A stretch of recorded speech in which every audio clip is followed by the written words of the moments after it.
청취자 여러분, 지극히 평범한 화요일 오후를 한번 상상해 보실래요? 거리를 걷고 있는데 모든 게 완벽하게 정상인 거죠? 네, 늘 똑같은 일상이요. 맞아요. 사람들은 테이크아웃 커피 마시면서 바삐 걷고 저기 거대한 전광판에서는 막 화려한 광고가 번쩍이고요. 우리를 둘러싸니 우뚝 솟은 빌딩들은 내일도 아니 10년 뒤에도 영원히 그 자리에 있을 것만 같잖아요. 그렇죠. 우리가 전혀 의심하지 않는 견고한 현실이니까요. 그런데 갑자기 누군가 다가와서 그 모든 것이 당장 내일 진짜 흔적도 없이 완벽한 먼지가 돼서 무너질 거라고 선언한다면 어떨까요? 와, 그건 정말 상상만 해도 끔찍한데요. 그쵸. 이 상상하기 힘든 약간 극단적인 붕괴의 선언. 이게 바로 오늘 우리가 이번 딥다이브에서 파헤칠 텍스트 마태복음 24장의 첫 장면입니다. 네, 아주 강렬한 오프닝이죠. 보통 이게 그냥 흔한 종교적인 예언서로만 알려져 있잖아요.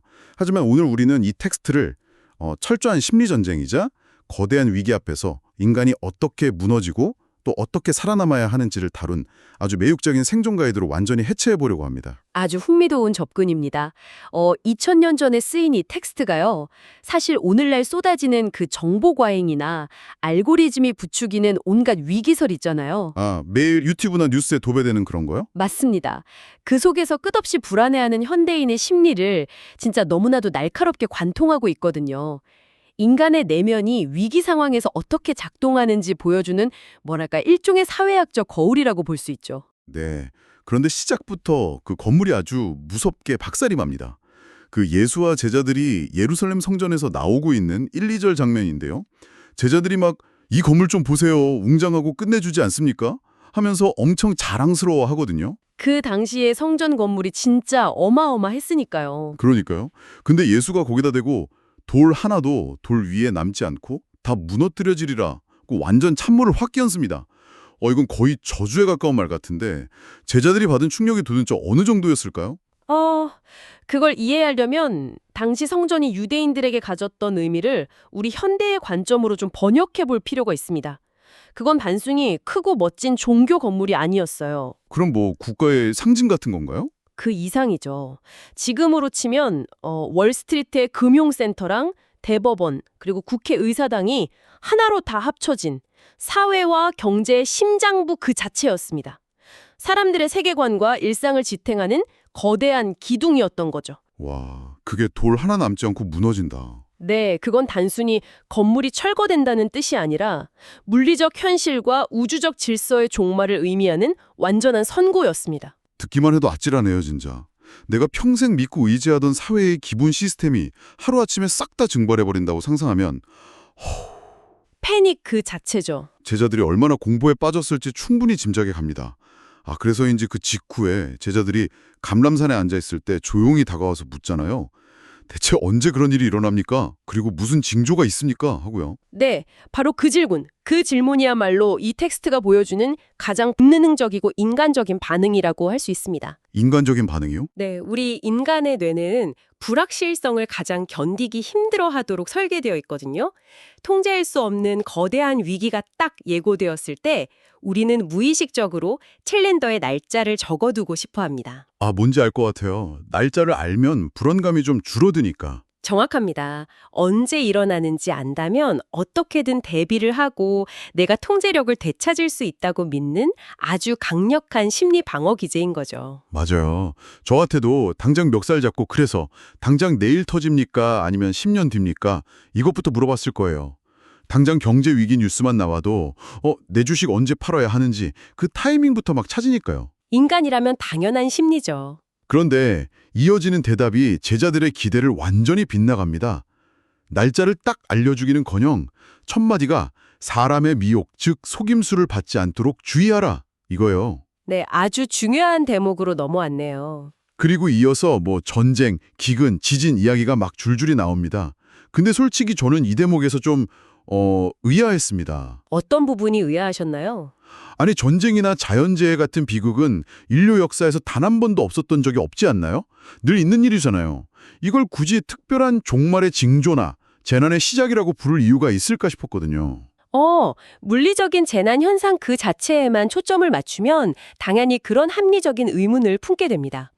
하지만 이 텍스트가 지목하는 진짜 치명적인 재난은 땅이 흔들리는 지진이나 국경선의 전쟁 그 자체가 아닙니다. 그럼 뭐가 진짜 재난이라는 거죠? 그런 외부적인 타격이 가해졌을 때 우리 내면과 사회에서 벌어지는 심리적 붕괴, 바로 그걸 재난의 진짜 시작으로 규정하고 있는 겁니다. 건물이 무너지는 것보다 마음이 무너지는 게 먼저다. 그렇죠. 사회 인프라가 무너지면 사람들은 극도의 공포에 휩싸이고 이성적인 판단 능력을 완전히 잃어버리게 되니까요. 맞아요. 공포에 질린 사람들은 판단력이 흐려지면서 막 지푸라기라도 잡고 싶어지는 심리 상태가 되잖아요. 바로 그겁니다. 그 취약해진 심리의 틈을 비집고 들어오는 게 누굴까요? 텍스트가 가장 먼저 그리고 가장 길게 경고한 게 바로 거짓 선지자, 즉 가짜 구원자들입니다. 불안감을 파고드는 사기꾼들이군요. 네, 위기 상황일수록 사람들의 두려움을 먹고 자라는 세력이 반드시 등장합니다. 막 나만 믿으면 살 수 있다. 내가 구원의 비밀을 알고 있다. 이러면서 사람들을 조종하려 들죠. 와, 생각해보면 현대사회의 위기 상황이랑 소름 돋게 똑같네요, 진짜. 그렇죠. 전염병이 돌거나 경제가 무너질 때 어떤 일이 벌어졌는지 떠올려 보세요. 그러니까 막 불안감 조장하면서 가짜 예방약 엄청 비싸게 팔고 세상은 속고 있다면서 음모론 퍼뜨리는 유튜브 채널들이 엄청나게 득세했었잖아요. 맞습니다. 텍스트가 말하는 그 미혹이라는 게 무슨 먼 옛날 이야기가 아니라 지금 우리가 겪고 있는 알고리즘발 가짜뉴스나 공포 마케팅의 메커니즘이랑 아주 정확히 일치한다는 생각이 듭니다. 아주 예리한 연결입니다. 외부의 재난보다 그 재난을 이용해서 대중의 정신을 조종하고 착취하는 거짓 정보가 훨씬 더 사회를 깊게 파괴한다는 통찰인 거죠. 그리고 텍스트는 이 혼란이 가져올 가장 끔찍한 사회적 결과를 12절에서 이렇게 명시합니다. 불법이 성함으로 많은 사람의 사랑이 식어지리라. 사랑이 식어지리라. 겉보기에는 뭔가 시적이고 약간 감성적인 표현 같은데요. 그렇게 들릴 수 있죠. 근데 지금 맥락에서 들으니까 엄청나게 섬뜩한 경고로 다가오네요. 이건 감성의 차원이 아니라 철저한 생존의 문제입니다. 극단적인 위기 속에서 타인을 향한 신뢰와 이타심이 무너지고 오직 나만 살겠다는 그 각자 도생의 이기주의가 사회를 완전히 지배하게 된다는 뜻이니까요. 눈앞에 건물이 무너지는 것보다 사람과 사람을 연결하는 보이지 않는 인프라가 무너지는 게 진짜 파국이다 이거군요. 네, 사회적 신뢰가 붕괴하는 것, 그것이 진정한 의미의 종말이라고 선언하는 셈이죠. 그래서 이어지는 13절에 끝까지 견디는 자는 구원을 얻으리라는 말이 나오는 거였군요. 바로 그 지점입니다. 저는 이게 단순히 벙커에 숨어서 통조림 까먹으면서 오래 살아남는 그런 물리적 생존인 줄 알았거든요. 그게 아니라 그 지옥 같은 불신 속에서도 인간다움을 포기하지 않고 버티는 걸 의미하는 거였네요. 완벽한 해석입니다. 그런 관점에서 본다면 극한의 공포 앞에서도 인간성을 잃지 않고 지켜내는 것 자체가 가장 치열하고 고귀한 저항이 되는 상황을 묘사하고 있는 겁니다. 와, 진짜 엄청난 통찰이네요. 그런데 텍스트를 계속 보면 이렇게 정신력으로 버티는 것도 한계에 달하는 절정의 순간이 찾아옵니다. 이어지는 구절들이 진짜 숨이 턱 막힐 정도로 긴박하거든요. 네, 그 유명한 대환란 파트죠. 선지자 다니엘이 말한 이른바 멸망에 가증한 것이 거룩한 곳에 선 것을 보거든 진짜 뒤도 돌아보지 말고 산으로 도망치라고 합니다. 지붕 위에 있는 사람은 집안에 물건 챙기러 내려가지도 말고 밭에 있는 사람은 겉옷조차 가지러 뒤돌아보지 말라고 막 경고하잖아요. 텍스트 스스로도 창세 이후로 전무후무한 대환란이라고 아주 못을 받고 있죠. 이 압도적인 묘사는요, 인간의 모든 일상적 우선순위가 찰나의 순간에 완전히 무효화되는 극단적인 단절을 시각화하는 겁니다. 우선순위가 무효화된다고요? 네, 우리가 평소에 녹슴처럼 아끼던 재산이나 안락한 집안의 물건들 있잖아요. 이런 것들이 생사가 엇갈리는 재난 앞에서는 나를 살리는 게 아니라 내 발목을 잡는 거추장스러운 짐으로 전락해버리는 그런 잔인한 현실을 직시하게 만드는 겁니다. 진짜 마치 초대형 쓰나미 경보가 울린 상황 같네요. 지갑 챙길 시간도 없이 지금 입고 있는 옷차림 그대로 뒤도 안 돌아보고 뛰어야만 하는 압도적인 재난 말이죠. 정확한 비유입니다. 게다가 임산부나 젖먹이는 자들에게 화가 있을 것이라는 부분은 읽으면서 정말 처절했습니다. 가장 뼈아픈 구절 중 하나죠. 생명을 품고 기르는 그 가장 아름답고 고귀한 행위조차 극한의 재난 앞에서는 가장 큰 취약점이 되어버린다는 그 비극성을 보여주니까요. 맞아요. 그런데 제가 이 텍스트를 보면서 진짜 혼란스러웠던 건 바로 그 다음입니다. 이렇게 막 세상이 무너지는 아수라장 속에서도 또 사람을 헷갈리게 하는 소문들이 돈다는 거예요. 어떤 소문들이죠? 야, 저기 광야에 구원자가 나타났대. 아니야, 골방에 숨어 있대. 이런 가짜 소문들 말이죠.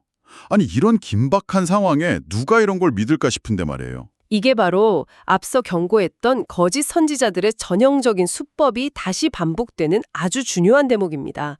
여기서 주목할 점은 그들이 항상 광야나 골방 같은 아주 폐쇄적이고 은밀한 공간을 제시한다는 겁니다. 은밀한 공간이요? 왜 하필 그런 곳을 고르는 걸까요? 대중에게 감춰진 은밀한 지식, 그러니까 소수만 아는 비밀 집단에 속해야만 너희가 구원받을 수 있다고 속삭이는 거죠. 이게 사람들의 불안감과 동시에 나는 남들과 다르다는 특권의식을 자극하는 아주 지능적인 방식입니다. 인간의 심리는 변하지 않으니까요. 자기들끼리만 아는 은밀한 진실이 있다고 굳게 믿게 만들어서 사람들을 사회에서 고립시키는 거군요. 그런데 텍스트는 이에 대해 아주 단호하게 말합니다. 절대 믿지 말라. 네, 명확하게 선을 긋죠. 왜냐? 진짜 종말적 사건, 그러니까 인자의 임함은 동쪽에서 서쪽까지 번쩍이는 번개가 틀 것이기 때문이라는 겁니다. 이 번개 비유 진짜 기가 막히지 않나요? 정말 탁월한 대비죠. 앞서 말한 거짓과 진실의 스케일이 어떻게 다른지 명확하게 보여줍니다. 거짓은 항상 은밀하게 숨어들고 특정 소수만 알 수 있다고 유혹하잖아요. 네, 자기들끼리만 아는 비밀처럼요. 하지만 진짜 거대한 진실, 우주적인 변화는 하늘을 가로지르는 번개처럼 땅의 모든 사람들이 알아볼 수밖에 없는 아주 압도적이고 명백한 형태로 다가온다는 겁니다. 아, 해와 달이 어두워지고 별들이 떨어진다는 표현도 같은 맥락이겠네요. 맞습니다. 단순한 천문학적 이변을 말하는 게 아니라 인간이 평소에 당연하게 여겼던 우주의 절대적인 질서조차 붕괴할 만큼 그 사건의 명증성이 엄청나다는 거 상징하는 거죠. 누구도 헷갈릴 수 없다는 뜻입니다. 아, 그래서 여기서 그 유명한 비유가 나오는군요. 죽음이 있는 곳에 독수리가 모인다는 28절 내용이요. 전 이게 처음엔 좀 섬뜩했는데 곰곰이 생각해보니 굉장히 직관적으로 다가왔습니다. 어떻게 해석하셨나요? 사막 한가운데 하늘에 독수리떼가 막 빙빙 돌고 있으면 저 아래에 무언가 죽어있다는 걸 멀리서도 누구나 다 알 수 있잖아요. 굳이 가까이 가서 저기 시체가 진짜 있나 없나 따져볼 필요조차 없는 거고요. 아주 훌륭한 접근입니다. 실내야 숨길 수 없이 그냥 들이닥친다는 뜻으로 읽혔거든요. 본질을 정확히 짚어내셨어요. 불안한 시대일수록 사람들은 자꾸만 어디 은밀하게 숨겨진 진리를 찾으려고 막 골몰하잖아요. 네, 막 나만 아는 정보 찾으려고 하죠. 하지만 이 텍스트는 분명히 말합니다. 진짜 거대한 변화는 정보의 진위를 따질 필요조차 없이 당신의 눈앞에 명확하게 벼락처럼 내리칠 것이라고요. 와, 진짜 속이 뻥 뚫리는 기분이네요. 그런데 전문가님, 이 지점에서 텍스트가 우리 뇌에 엄청난 딜레마를 하나 툭 던집니다. 딜레마요? 어떤 부분이죠? 갑자기 분위기를 확 바꿔서 그 무화과 나무 비유를 꺼내거든요. 가지가 연해지고 잎을 내면 여름이 가까운 줄 아는 것처럼 이런 징조들을 보면 때가 문 앞에 이른 줄 알라는 겁니다. 네, 아주 유명한 구절이죠. 그러니까 결국 눈치껏 시대의 징조를 잘 읽고 있으라는 요구잖아요. 맞습니다. 변화의 징후에 예민하게 깨어있으라는 뜻이죠. 그런데 여기서 바로 뒤통수를 강하게 치는 36절이 등장합니다. 그러나 그날과 시간은 아무도 모르나니 천사도 아들도 모르고 오직 아버지만 하신다. 네, 대반전이죠. 청취자 여러분, 이게 진짜 얼마나 사람 미치게 하는 모순인지 한번 생각해 보세요. 세상이 무너질 징조는 번개처럼 뚜렷하고 계절이 바뀌도 확실히 알 수 있다면서 정작 그게 정확히 올해 12월인지 10년 뒤 수요일인지는 절대 안 알려주겠다는 겁니다. 답답할 만하죠. 마치 예고편은 매일 엄청 화려하게 틀어주면서 개봉일은 끝까지 비밀로 하는 블록버스터 영화 같지 않습니까? 아니면 언제 칠지 모르는 기습시험을 위해서 매일매일 밤새워 공부해야 하는 느낌이랄까요? 아주 재미있는 비유네요. 표면적으로는 완벽한 모순 같지만 사실 그 딜레마야말로 이 텍스트 전체를 지탱하는 가장 정교한 심리학적 장치입니다. 아, 의도된 거라는 말씀이신가요? 네, 아까 제가 초반에 인간은 불확실성 앞에서 자꾸 날짜를 특정하려고 든다고 했었죠. 네, 캘린더에 적고 싶어 한다고요? 만약에 말이죠. 우리가 세상이 끝나는 정확한 날짜를 알게 된다면 사람들의 행동 양식이 어떻게 변할까요? 글쎄요. 아마 그 전날까지는 일상 완전 다 내팽개치고 흥청망청 놀거나 아니면 미친 듯이 살려고 도망갈 준비만 하겠죠. 출근이나 저축, 인간관계 유지 같은 건 솔직히 아무 의미가 없을 테니까요. 바로 그겁니다. 날짜를 아는 순간 우리는 현재의 일상을 살아가는 태도와 윤리를 완전히 폐기해버립니다. 아하. 텍스트는 바로 그것을 방지하기 위해서 징조에 대한 예민함은 계속 요구하되 시기에 대한 불확실성을 동시에 부여하는 겁니다. 이 기막힌 긴장감을 설명하기 위해 텍스트가 끌어오는 아주 유명한 역사적 메타포가 있죠. 아, 노아의 때 말씀이시죠? 맞습니다. 노아의 방주 이야기 말이죠. 그 부분을 보면 홍수가 나서 멸망하기 직전까지 사람들이 먹고 마시고 장가들고 시집가고 있었다고 묘사합니다. 네, 지극히 평범한 일상이죠. 그리고 두 사람이 밭에 있는데 한 명은 데려가고 한 명은 버려두고 두 여자가 맷돌질을 하는데 한 명은 데려가고 한 명은 남겨집니다. 솔직히 말씀드리면 저는 어릴 때 이 부분 읽고 진짜 좀 억울했습니다. 억울하셨어요? 왜죠? 아니, 먹고 마시고 일하고 결혼하는 건 인류가 살아가는 가장 기본적이고 정상적인 일상이잖아요. 무슨 큰 범죄를 저지른 것도 아니고 그냥 밥 먹고 일한 건데 왜 이게 심판의 대상이 된 겁니까? 아, 그 지점에서 정말 많은 사람들이 오해를 합니다. 하지만 텍스트를 자세히 읽어보면 그들이 남의 것을 빼앗거나 악행을 저질러서 멸망했다고 비난하지 않아요. 그쵸. 그냥 평범하게 살았을 뿐이잖아요. 네, 그들은 그저 아주 평범하게 먹고 마시고 장가들고 시집가고 있었습니다. 텍스트는 일상 자체를 죄악시하는 게 절대 아닙니다. 진짜 치명적인 문제는 39절에 아주 명확하게 나옵니다. 39절이요? 홍수가 나서 그들을 다 멸하기까지 깨닫지 못하였으니 바로 이 구절입니다. 아, 껴닿지 못했다. 무감각이군요. 완벽하게 짚으셨습니다. 일상의 평온한 관성에 완전히 함몰되어서 내일 당장 세상의 질서가 뒤집힐 거대한 해일이 몰려오고 있는데도 그걸 전혀 감지하지 못하는 내면의 무감각을 지적하는 겁니다. 내 눈앞에 돌아가는 맷돌의 속도나 오늘 저녁 메뉴, 내 통장 잔고에만 그냥 시선이 꽉 고정되어 있는 상태를 말하는 거네요. 정확합니다. 밭에 있는 두 사람, 맷돌을 가는 두 여자는 외부에서 보면 완벽하게 똑같은 노동을 하고 있었습니다. 겉모습은 다를 게 없었죠. 네, 둘 다 땀 흘려 일하고 있었겠죠. 하지만 한 명은 시대의 징조를 읽으며 변화를 직시하는 각성 상태로 일하고 있었고 다른 한 명은 그저 아무 생각 없이 관성에 휩쓸려 맹목적으로 살아가고 있었다는 결정적인 내면의 차이를 보여주는 겁니다. 아, 어떤 직업이냐 겉모습이냐가 아니라 세상을 대하는 태도가 생사를 갈랐다는 게 핵심이군요. 맞습니다. 단순히 직업을 유지하느냐 마느냐의 문제가 아니라 어떤 내면 상태로 그 일상이라는 러닝머신 위를 걷고 있느냐가 본줄이라는 거죠. 그렇게 들리니까 이어지는 명령이 완전히 다르게 들립니다. 그 유명한 42절, 그러므로 깨어있으라 라는 말이요. 전 예전에 종말을 다룬 영화들이나 좀비물 같은 거 보면 사람들이 막 직장 다 때려치우고 산에 올라가서 집단으로 기도만 하거나 무기만 모으잖아요. 네, 전형적인 클리셰죠. 저는 사실 그게 깨어있는 건 줄 알았어요. 세상을 등지는 거요? 그게 바로 역사적으로 수많은 극단적 종말론이나 사이비 종교들이 만들어낸 가장 흔하고 파괴적인 오해입니다. 아, 사이비들이 좋아하는 방식이군요. 네, 종말의 시기를 모른다는 불안감을 이용해서 사람들의 일상을 파괴하고 그들을 통제하는 아주 악랄한 방식이죠. 하지만 텍스트의 결론은 그 방향과 완전히 정반대를 향하고 있습니다.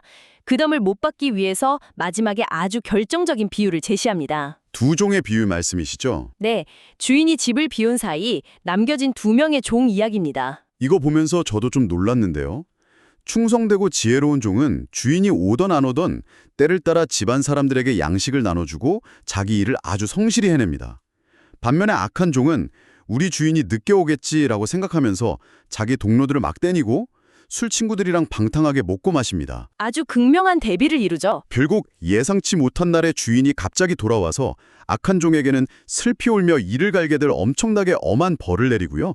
충성된 종에게는 모든 소유를 맡긴다는 내용이에요. 저 진짜 이 대목 보니까 확실히 알겠습니다. 어떤 점을요? 여기서 말하는 깨어있음이라는 건 산꼭대기에 텐트 치고 하늘만 쳐다보며 도피하는 게 아니네요. 오히려 사장이 출장 간 사이에도 묵묵히 자기 팀원들 챙기고 제 할 일 다 하는 아주 성실한 직원의 모습에 가깝달까요? 와, 진짜 완벽한 비유입니다. 전혀 도피가 아니죠. 오히려 이 압도적인 불확실성 속에서 우리가 선택해야 할 유일하게 타당한 생존 전략은 윤리적이고 성실한 일상의 지속이라는 것을 강력하게 역설하고 있는 겁니다. 그런데 전문가님, 저는 악한 종의 심리도 솔직히 한편으로는 조금 이해가 갑니다. 오, 그래요? 아니, 내일 당장 세상이 망할지도 모르는데 굳이 오늘 착하게 살 필요가 있나? 어차피 끝인데 그냥 내 맘대로 막 살자. 이렇게 생각하기 쉽지 않나요? 그렇죠. 허무주의에 빠지기 딱 좋죠. 악한 종은 바로 그 불확실성을 핑계 삼아서 권력을 남용하고 타인을 착취했습니다. 세상의 끝이 언제인지 모른다는 사실을 자신의 타락과 이기주의를 정당화하는 도구로 써먹은 거죠. 아, 불확실성을 악용한 거군요. 반면에 충성된 종은 끝을 모르기 때문에 오히려 지금 이 순간에 온전히 집중합니다. 내일 세상이 끝날지라도, 아니, 어쩌면 내일 당장 끝날 수 있기 때문에 오늘 내 곁에 있는 사람에게 따뜻한 밥을 먹이고 약자를 돌보고 나에게 주어진 책임을 묵묵히 해내는 겁니다. 아까 저희가 세거먼트 초반에 얘기했던 거 기억나네요? 네, 극단적인 위기 속에서 사랑이 식어지는 것이야말로 진짜 무서운 재난이라고 분석했던 거 말이죠. 맞아요. 와, 여기서 진짜 텍스트의 모든 톱니바퀴가 완벽하게 맞물려 돌아가네요. 식어버린 사랑과 불신이라는 그 거대한 재난을 방어할 수 있는 유일한 무기가 바로 일상 속에서 타인에게 양식을 나누어주는 구체적인 책임감이었던 거군요. 바로 그겁니다. 미래가 불안정하기 때문에 역설적으로 오늘 하루의 윤리가 가장 중요해지는 거네요. 완벽한 요약입니다.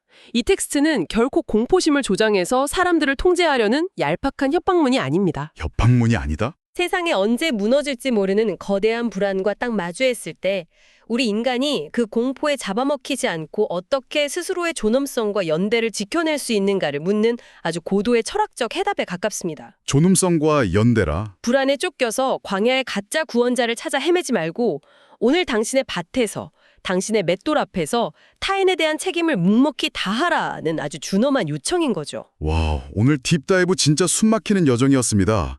우리 영원할 것 같던 거대한 성전이 먼지가 되리라는 충격적인 선고에서 시작했잖아요. 네, 엄청난 패닉으로 시작했죠. 그리고 두려움을 먹고 자라는 거짓 정보와 가짜 구원자들의 덫을 지나서 우주의 질서가 완전히 뒤집히는 거대한 변화를 마주했습니다.